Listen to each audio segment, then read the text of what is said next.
Hello everyone, I am Duke, and in today's video we'll be introducing the heaviest armour that the Crusader orders have at their disposal, the colossal Maximilian Knight Armour. Now if you're new to the channel or the lore of Trench Crusade, then welcome, and for my returning viewers, drop me a like and share this video with a friend. Now with the introduction out of the way, let's find out more. As battle has raged across the Levant in the hundreds of years that the Great War has ground mortal life to fodder, both sides have fought an equally important battle for technological power. For the faithful, aside from their paladins and their war machines, there was once no greater armoured warrior than the anchorites of St. Methodius. Then, as New Antioch and the princes of the church required an answer to the apparent destruction of the anchorite designs, the mechanized heavy infantry marched to war in the armies of the faithful nations. However, the truth of the matter is that personal protection in the Levant, whether in siege warfare or in the confined spaces of battle where extreme durability and exceptional melee power matter above all else, nothing the faithful nations have comes close to the armour of the Crusader orders. And of the armour of the Crusader orders, a Maximilian class suit of knight armour is the heaviest personal protection that they have in their armories. Although it may bear similarities to the machine armour of the faithful nations, the Maximilian armour is something far greater. For example, while they may appear outwardly similar despite the towering size of the Maximilian suit, one of the less obvious differences between them is that Maximilian armour can be modified.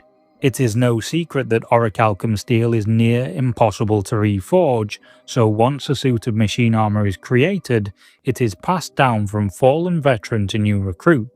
This often requires mutilating surgeries and advanced prosthesis to allow the recruit to fit the measurements of their unadjustable suit. But this is not the case with Maximilian armour, which can have its loadout, armaments, and all manner of equipment swapped out and refitted as a new knight takes up the mantle. In part, this modification is due to how rare the suits are, but it is also built into their unique design. Exactly how the Maximilian armour came to be is still shrouded in mystery and rumour, but it is known that the armour first appeared after a military expedition guided by the visions and dreams of stylite monk Georgi. Although what happened on that expedition is hotly debated to this day, Georgi had been granted visions of the Pillar of Life, or so the story goes, and then a major expedition combining the forces of several Crusader orders set out to the location he had been shown. This expedition has since become a legend amongst the faithful nations, and books and plays are still made in its honour to this day, the mysteries surrounding it captivating the creative minds of the faithful.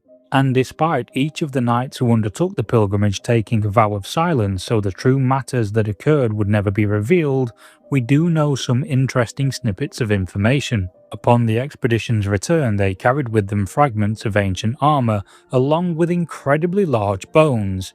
Now these were found atop the rock the monk had seen in his visions, and the bones themselves have become the subject of intense speculation and debate. Now they are far larger than a normal humans, but with communicants and paladins on the field, large soldiers are not uncommon.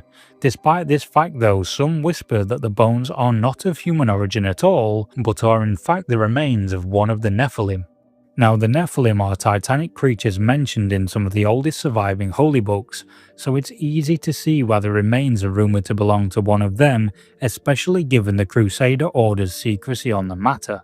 Whatever the origins of the fragmented armour they recovered, the Order of Aurelian Angelic Knights of St. George had their artificers study the fragments. From these studies they created the blueprints for the Maximilian armour, and then combined their designs with the engine technology of the mechanized heavy infantry and created these immense warsuits you see before you now.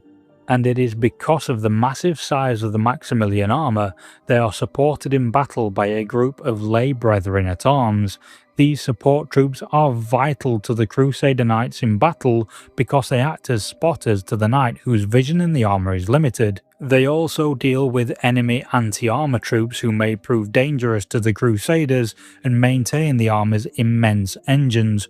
Without the maintenance of these support troops, the immense power needs of the suit may result in malfunction or overheating, as they have a voracious appetite for fuel and require constant upkeep for the knight to fight for any length of time.